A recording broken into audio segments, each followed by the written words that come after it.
Today I came live to talk about self-love. This is something that I think I'll be writing a book on this as well, and it will not be a book actually, it will be kind of a workbook, and many of my mentees have been demanding it for 2-3 years. And frankly, on a part of awakening, I think I am learning a lot about it, and I'm still a student. So in my process of learning over the 2 years about what is the problem with the matrix world, or what is the problem especially in our culture where we live. And one of the major problems is self-love, absence of self-love and self-respect. Okay. And I'll talk about it, how it is a problem, how to understand self-love and self-respect, and also um, how to achieve that level of self-love and self-respect. Because frankly, in the world where Valentine's Day is more important than being actually in love, or considering every day love, a day filled of love, we are more into the show off world presently, especially with the coming of internet, with so many social media sites and things like that. We're not actually delving deeper into understanding realistic things, what is actually happening and what is actually there and what is not there. Okay. So let's talk about it.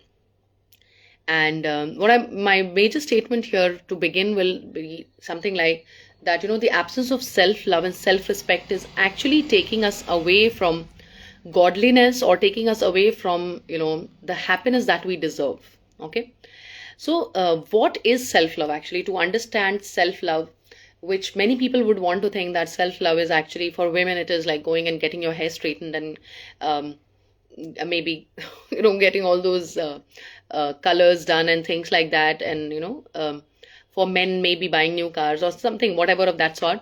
However, self-love is much deeper than one can imagine. And when I talk about self-love, I'm actually talking about a line of spirituality which you will be able to understand, because many people think that spirituality is like something which we cannot understand. No, spirituality is something everyone can understand if you try to. So let's imagine this is a person. So I kept this piece of paper to be able to show. Let's imagine this is you. Okay. Newborn baby, this is you. Now newborn baby does not know how to behave in the world. It just comes and starts crying, and when it's wet it cries, when it wants food it cries, whatever, at every point of time it cries. Okay. Then the baby kind of grows bigger, and all the wishes are fulfilled or not fulfilled, or whatever, whichever way, whichever way the baby is like growing up. Now what happens is that, let's say you come to a certain age, let's say you come to a 3-year-old's age. Okay. It may start much before. The unfortunate events that happen in our life, which we think are like very minor, are actually big things. Okay. So let's imagine this is a 3-year-old child. Okay. Complete. No problems with this 3-year-old child, and it's complete, absolutely in perfect shape as God had sent. Okay. So what might happen here is, like, let's say the child is going to be sent to the best school. The parents have spent a lot of money to send the child to a brilliant school. Okay. Now the child says, I don't want to go. The child starts crying on first day, second day, third day, fourth day. The child will have to eventually understand that my crying is not going to be of any use. Okay. So the child now tries to get rid of this aspect of crying and understands my expressing sadness is going to be of no use. A part of the child is gone. Okay. Then the child goes to higher school, and there the child is not getting good marks. Maybe the father hates the child or the mother hates the child and says, oh, I'm doing so much of hard work. Why aren't you why aren't you performing up to the mark? Okay. Then the child understands that studies is the most important thing, and if I want to be loved, I'll have to get rid of this aspect of mind which wants to enjoy all the time. So I will not own that part of mine. Okay. Similarly, part of it, maybe the teacher did not like, maybe the principal did not like, maybe later when the child grows up, falls in love and is denied that love or that marriage which they wanted. Oh, you can't fall in love. Are you lustful? Are you having other kind of desires? Whatever nonsense. You have to suppress all kinds of emotions. You can't become an artist, you have to be an engineer. And oh my god, you're singing out there on social media, you're writing poems, get lost. Don't write your own thing. Try to be as we want. And I would also stress the fact that, trying to abide by the social rules also. Unfortunately, the teenagers today are not realizing that maybe you are wearing certain kind of clothes to be able to fit into the society. Like in our times, we were denied wearing those kind of clothes. But today, sometimes I see some girls on whom I wonder whether they're actually enjoying doing this or not. Maybe they want to fit in, they want to look cool, they want to be liked by a certain guy. You are trying to fit in, you have to get rid of a huge aspect. You don't like keeping long hair, you have to keep short hair. So that aspect of, you have to bring about that trouble to manage long hair. Or you wanted to have long hair, but the parents said, no, you will not be able to study like that. Now you are going to get married, and after marriage, many other, sacrifices will happen. You are this much, you are fragmented, maybe even lesser. Okay, now the baby comes and baby expects a lot of things. You are this much and you have lost this much. This seems funny, but this is actually the reality. This is what we are.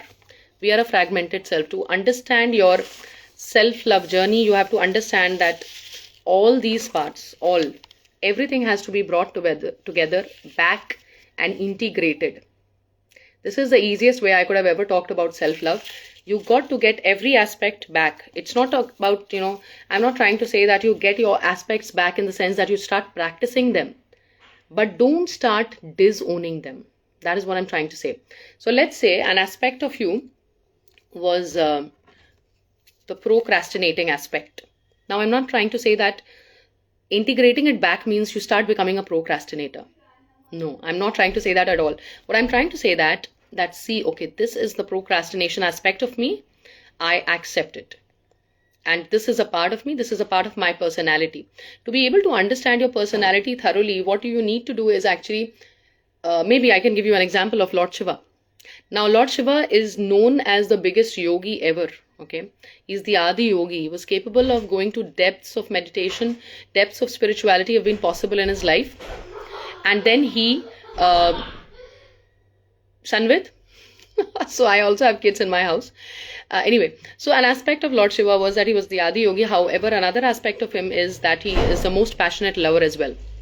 If you've seen those poses in the Mahabaleshwar and the other temples of Shiv and Shakti, like we generally talk about those aspects, right? The woman and the man in different acts of sexuality, they are also Shiv and Shakti only. Yes, they are Lord Shiva and Ma Parvati. Okay, so that is one aspect of Lord Shiva or Ma Parvati, and then another aspect of both these, characters which are the part of the same personality is also that they are meditational. And there's no one more meditational or no one more into the depths of spirituality like them. So basically, to understand your personality, you got to understand that you are an amalgamation of opposites. Within you lies a bunch of opposites. And you have to choose which one serves you at that moment. But you don't have to discard the other. You have to accept the other and then realize that let me release it. Okay? Discarding is like throwing away. I'm not that. Oh, please excuse me. Like some of the girls, I've seen them because they've grown in such a setup, so they are not going to accept that they like dressing up. Okay, you may look at me and I may look like a yogi myself, but yes, an aspect of me is that I also like to dress up. Yes, I've also got, straightened hairs number of time. I have also, I also like wearing lipstick and I also like, wearing kajal and, doing all those things. So you got to understand that we are an amalgamation of opposites, right? And so this is how to understand that self-love is, accepting all the parts of yourself back and integrating them back into your personality, understanding that you don't have to be judgmental. Because when we think we are judging others, we are judging ourselves.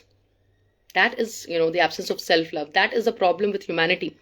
That we have not understood that when we judge others, we are actually judging a part of us somewhere down there.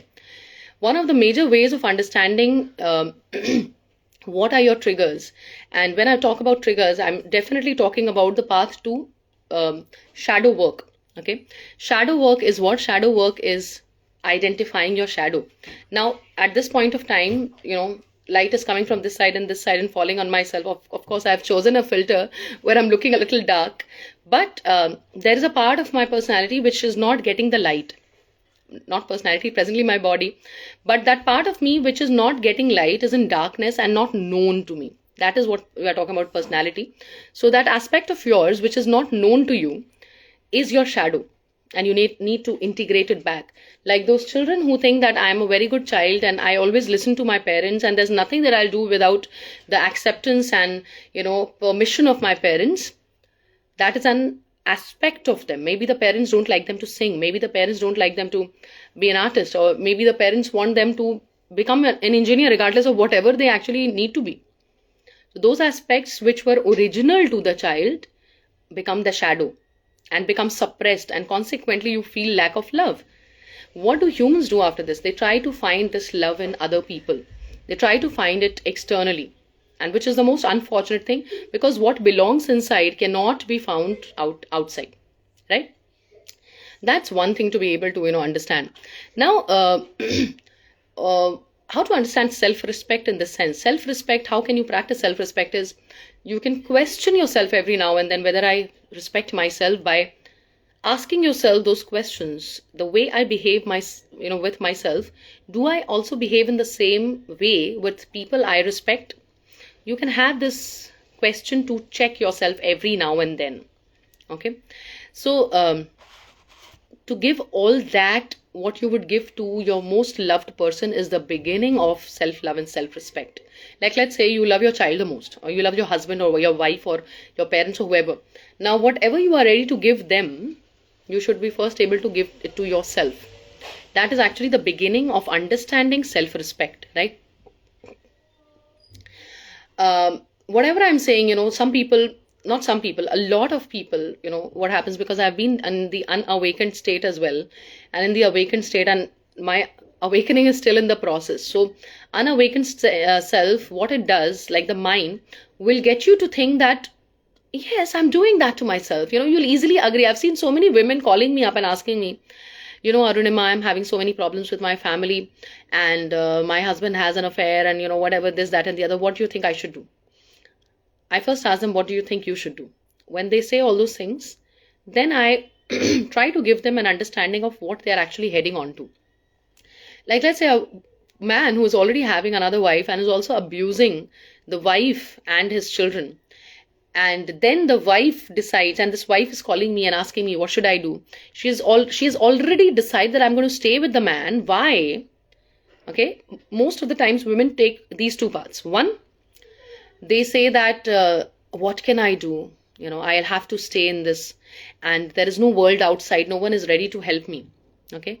The second thing that they do is they say that, oh, this man is actually, whatever, quote unquote, they give all kinds of galis and stuff.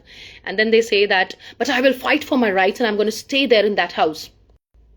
What eventually happens is that the child is still exposed to that man, maybe to the toxic father's relatives also.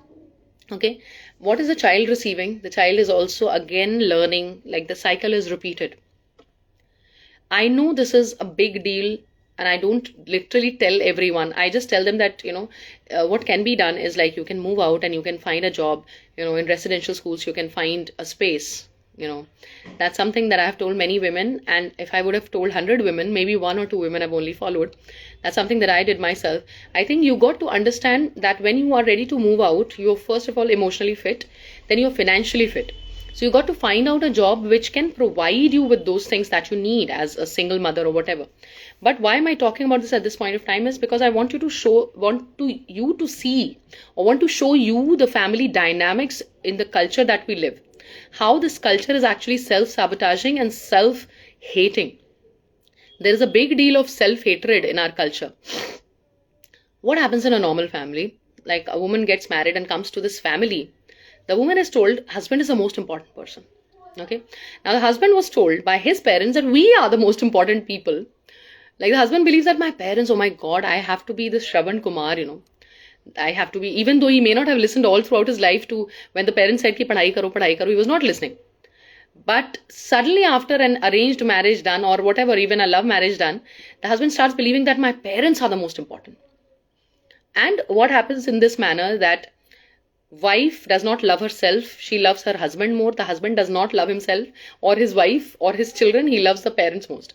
The children look at this confused scenario wherein the grandparents are ready to allow the child to do anything that he wants. Consequently, he grows up thinking that the grandparents are the best people, while the grandparents may actually be doing all the worst things that they should never do.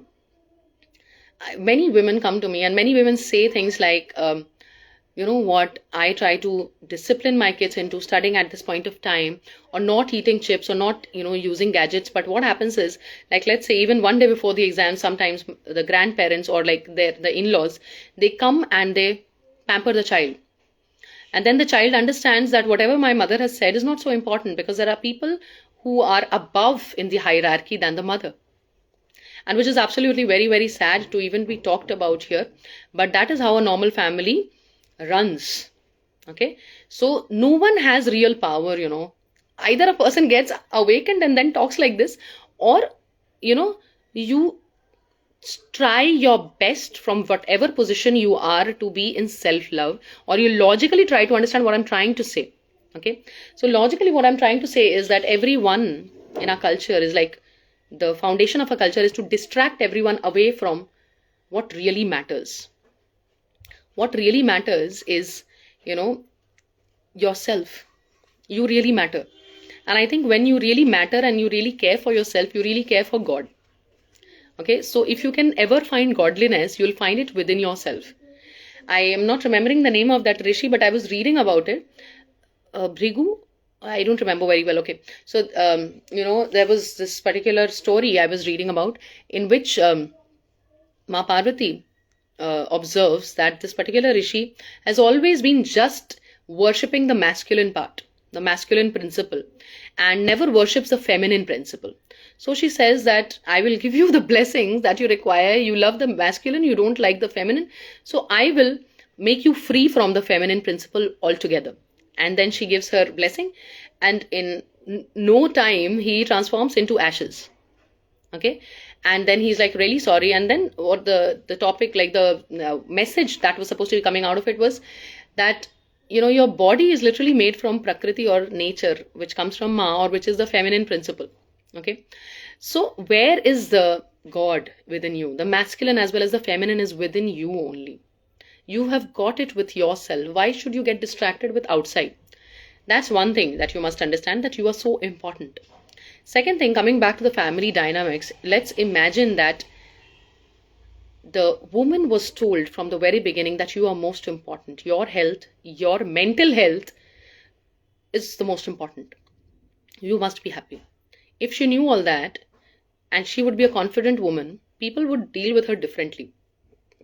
I've literally seen people change in their communication with me after I changed. So I'm not trying to say that the worst kind of people will ever change. I'm not trying to say that. What I'm trying to say is at least you know who are the right people to be in your life and who are the wrong people who need to be thrown out. And yes, I mean family members also. Sometimes family members, you can't tolerate them. So you got to maintain distance with them. So the idea that if this woman knew self-love, and let's imagine this man also knew self-love, these two people would understand that I'm so important.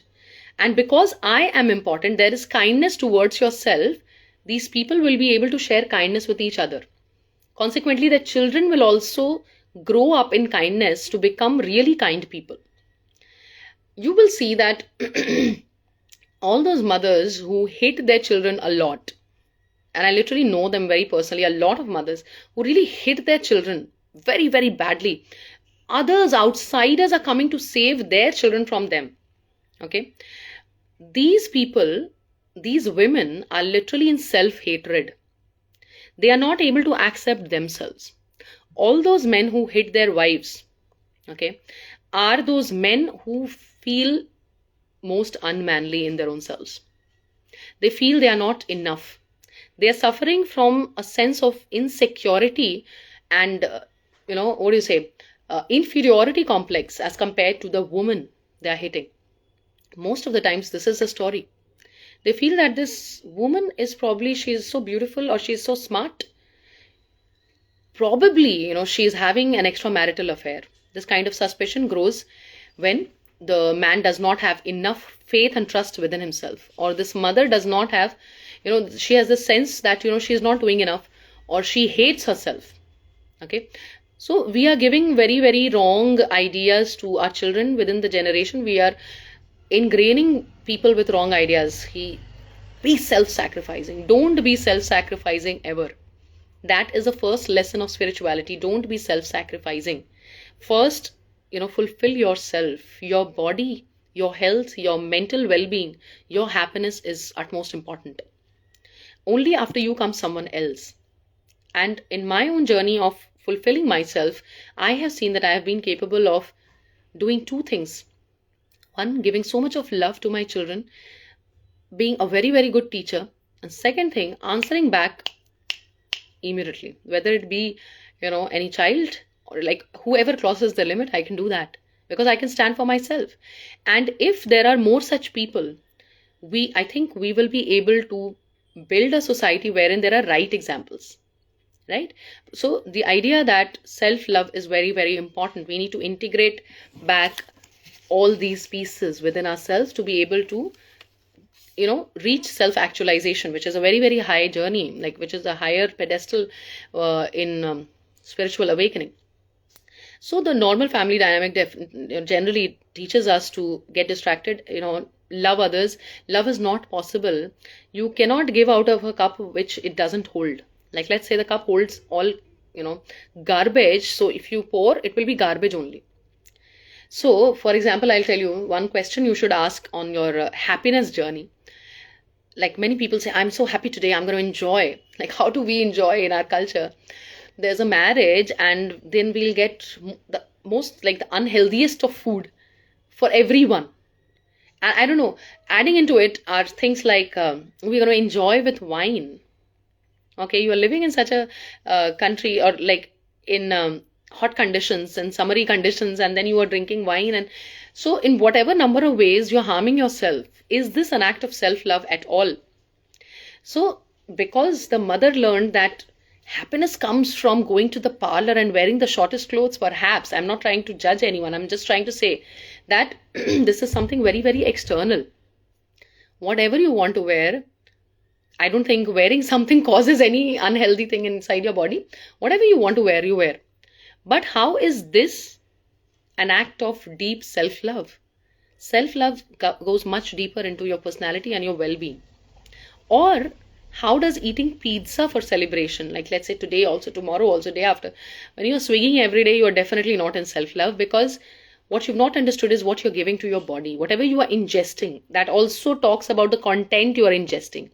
Are you playing game all the time? Or are you watching porn? Or are you're watching a lot of violence? And then you're expecting, why can't I focus on my exams? You watch violence, how will your mind be, in a calm state? So this is what the family dynamics or the matrix world does to us. It takes us far away from what really matters. What really matters is self-love. That matters, right? So, because I've written like at least 6 pages of notes, I'll try to, gather through it and quickly run through it. So we talked about what is self-love and what is self-respect and things like that, and how society is not allowing us to do that.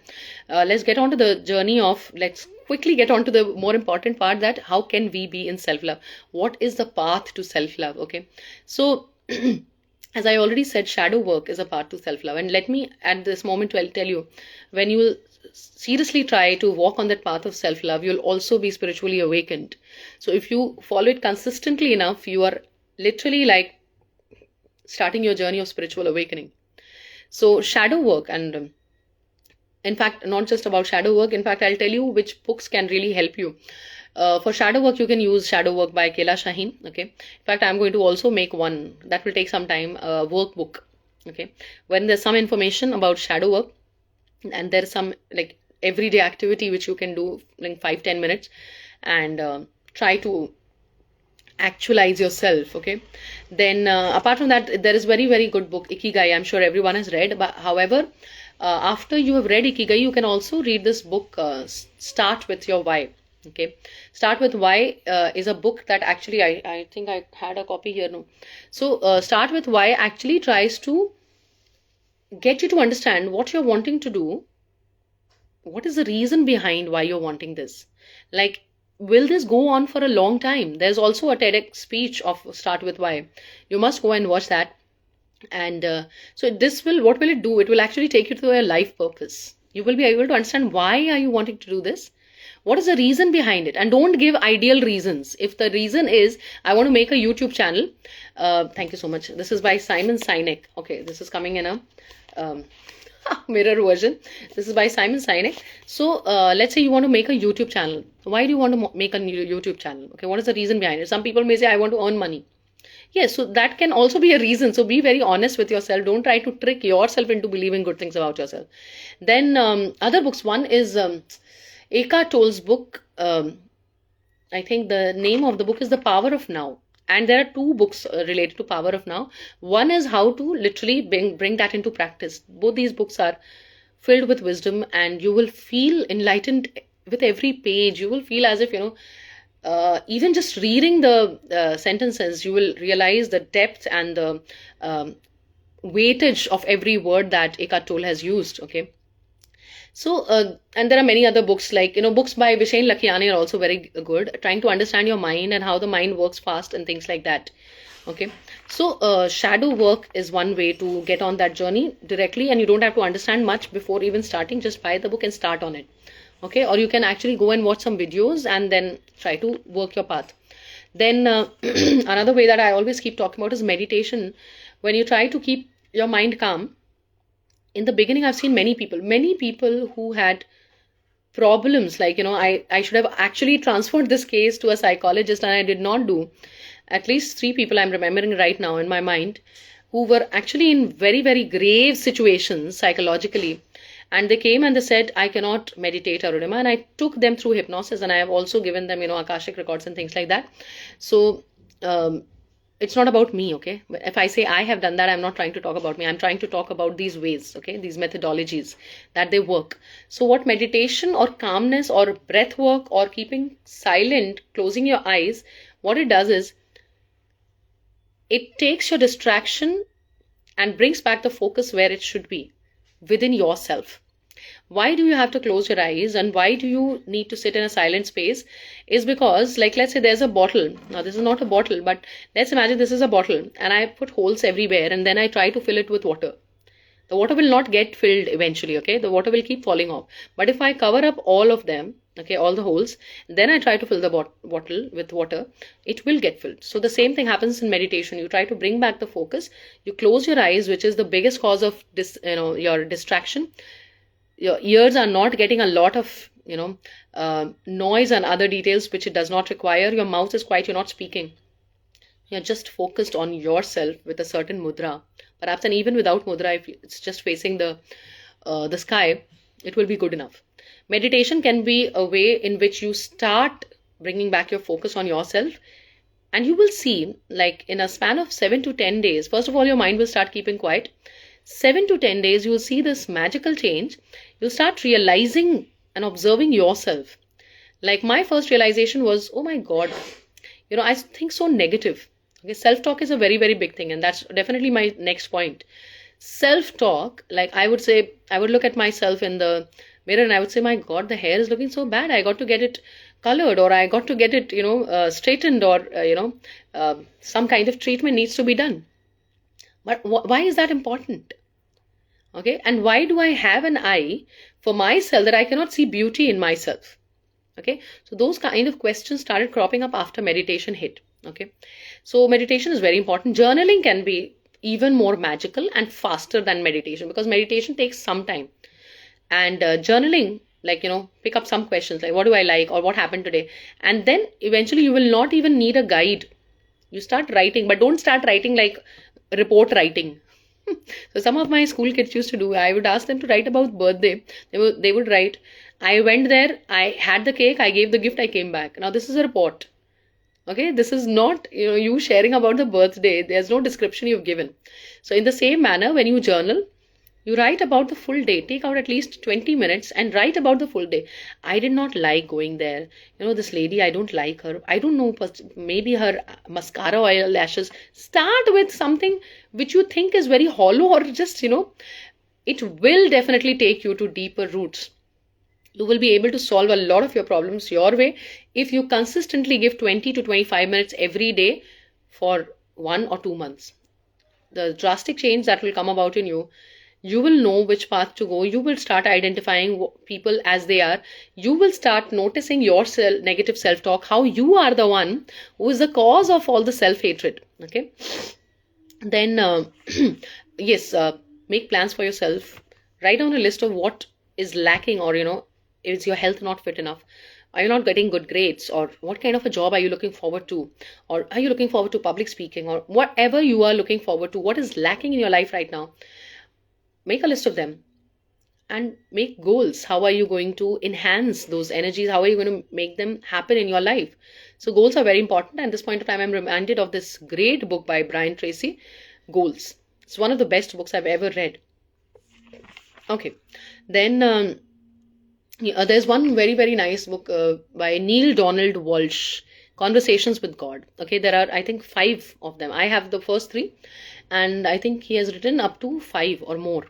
You can start with the first book itself and you'll love it.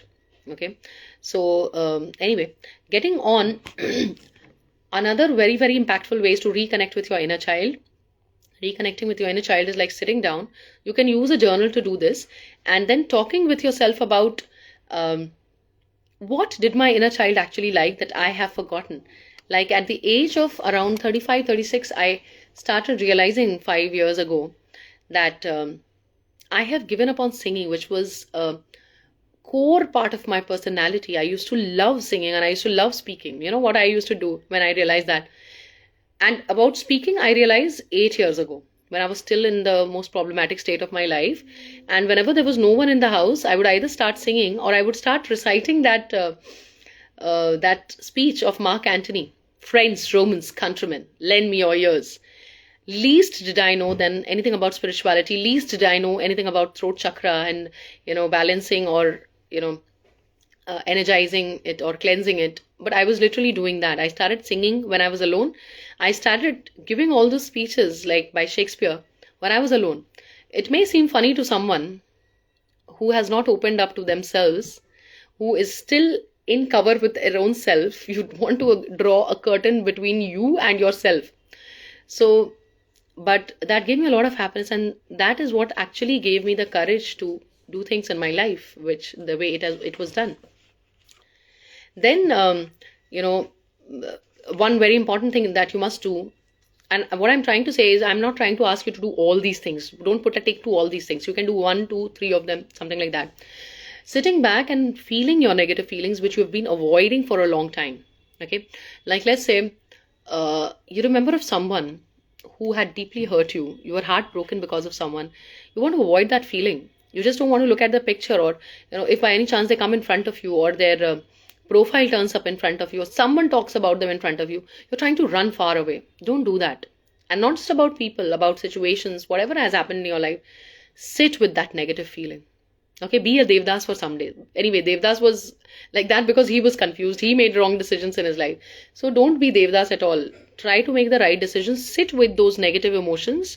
You will see that the way out of the pain is the way through the pain. Okay, if the pain is here and you're trying to run away far there, this will run after you. No, turn back and face the pain. When you face the pain, then it will take some time, but it will diminish and it will evaporate into thin air. Believe me. Okay, so facing your pain. One very, very potent way is past life regression session, okay, or inner child healing. Now, inner child healing is a part of past life regression. What happens in past life regression is there are some shadows which come from your past lives. Okay, why are you behaving like this? Or why is this person troubling you? This is because of your past karma. When you go there, it literally plays like a movie, and you may actually get emotional. But if it is a good past life regression therapist, that therapist should be able to uplift you through healing out of those pains. And I have myself personally seen in my own journey of like healing more than 100 of patients. Most of them are women. There are few men. They literally changed in their life. Like at least they got a path. Yes, 1 or 2 of them, because what I told them to do for the next 7 days or 14 days or 21 days, depending on their journey. If they did not do that, sometimes they are left back into some kind of pain. but no one goes backside. Okay, people go front way. Okay, they start understanding themselves. Eckhart Tolle says that 98% of the things that we are thinking are actually repetitive, negative self talk. And these negative self talks do not come from you directly. Like, let's say I talked about my hair. Now, this doesn't come to me directly from myself. Arunima was not born thinking, oh my god, what kind of a hair you have. Arunima was born into a world which criticized her hair, okay, which said that straightened hair is better. Okay, whenever you say something is better, you are trying to say that God only created these people better. God did not create me well. You are doubting God's creation. How can God commit commit mistakes?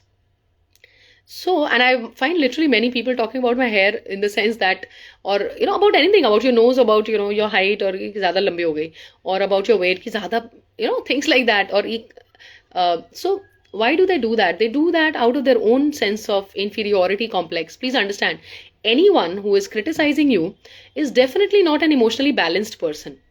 Why would you criticize someone else? Like, out of kindness, you will never criticize someone else. You should be able to accept them. A person who really loves you will love you as you are. Okay? If you look good and that is why someone loves you, then that person will stop loving you the day you stop looking bad. Start looking bad or stop looking good. So you got to understand that you have to be that person who unconditionally loves yourself as you are, right? So think about the repetitive thoughts. These 98% thoughts are repetitive, and why are they there? Because we're not stopping them. So what meditation and journaling actually do to you is that you start observing your thoughts. Like, let's say I sit back and I think, oh my god, I have to go for a walk. I don't want to go for a walk. Immediately, the other me inside me, that is the higher self, will point out, see, you're criticizing a good thing for yourself. You don't want to walk. Immediately go on walk. Okay, so that aspect of you is developed, which kind of tests you every now and then. Pays attention. One thing very, very important, and this brings me close to the spiritual journey. A lot of us are like running some race. I don't know. Matrix is actually about running races only. At the age of 28, you must be married. At the age of 30, you must be having 2 kids. At the age of 35, you must be having your own home and things like that.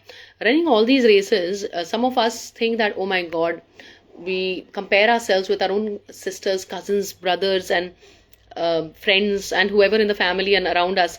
They have done so much more than us. You got to understand, as a part of self-love, that you have to stop comparing yourself, first of all, and second is, you are not late. Everyone's journey is very, very different. We are not like giving class 12th exam of CBSE, okay? That everyone's syllabus is just the same. It's not like that. Everyone has a different syllabus. Everyone's curriculum is different. So you have come here to achieve something else. The other person has come to achieve something else. There is no comparison. You got to understand that. And, that's something why I stopped healing twin flames in general. I stopped talking to divine feminines on the twin flame journey, because and what is this twin flame journey? So twin flame is one type of spiritual awakening. Okay, what happens in twin flames is that these souls have been, so when a soul attains a certain level of energy, they get into 2 parts. I wouldn't say split, okay, but they get into 2 parts and they start living different lives. Okay, the masculine, and it's not about saying that masculine will always be born as man or feminine will always be born as woman. Okay, they get into different lifetimes to be able to amalgamate, to get as much of lessons possible, so that they can go back to God quickly.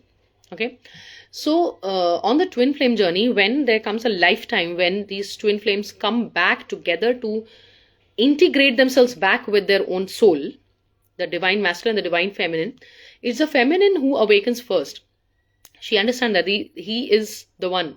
Okay, but most of the people will look at this journey as a very, very romantic journey, which is like a high level misconception and a cause of your own sadness.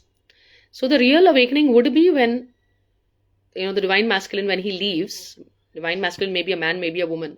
Okay, so when this person leaves, the divine feminine undergoes a soul shock.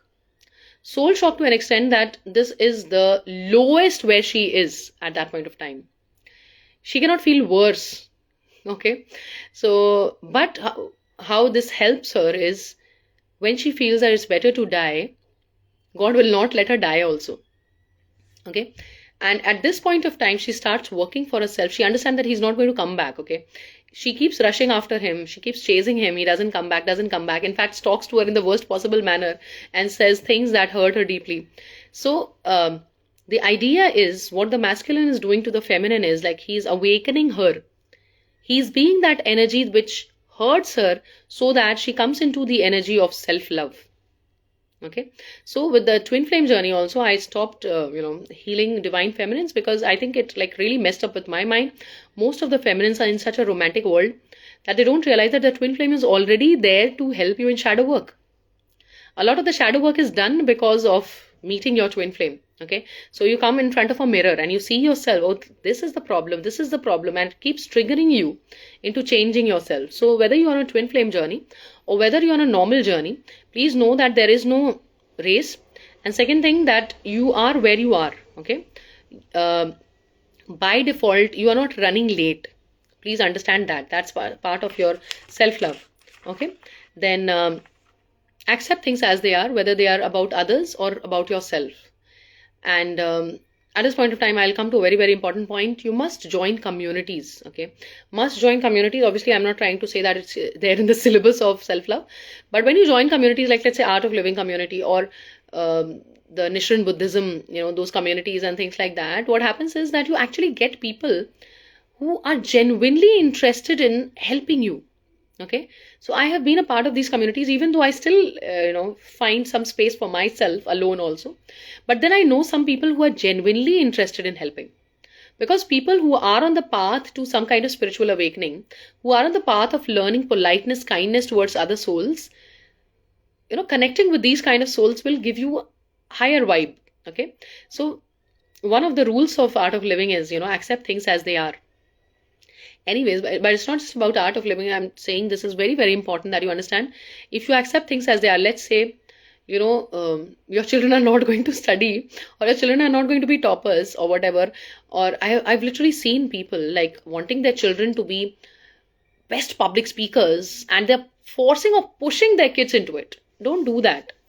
Get a good trainer and then try to do it eventually at a lower pace. Don't get into a race, and accept that they're probably maybe not meant for it. If they're meant for it, they'll find their way. Okay, then work out your way from codependency. Very, very important. Work out of your way from attachments and codependency. What does it mean? Attachment is the very emotion that you can't live without someone. I'm sure some people are like saying, "ऐसे कैसे हो सकता है?" How can you have a life wherein you can live without anyone? So you have to find your own companionship and solitude. Okay, something that you hold dear is the only thing or the person that can hurt you. Okay, so if someone can hurt you, even if you met that person 10 years ago, but the emotions or the memories of that person still hurts you, that means that you have still given that right and that space to that person or that energy. You need to free yourself from that. For that, I'll have to make another video how to do it. And on this path, what you can do is you can get obsessed with self-knowledge and self-improvement. That is one path you can lay down for yourself for self-love. Okay, and frankly speaking, there are many more things that you can do, but these 6 pages of notes will not be able to taken in one video session. So if there are any questions related to this topic, you can ask me on DM or you can ask me here after I release the video as a video. Thank you so much. Signing off. Arunima Sinha. Namaste.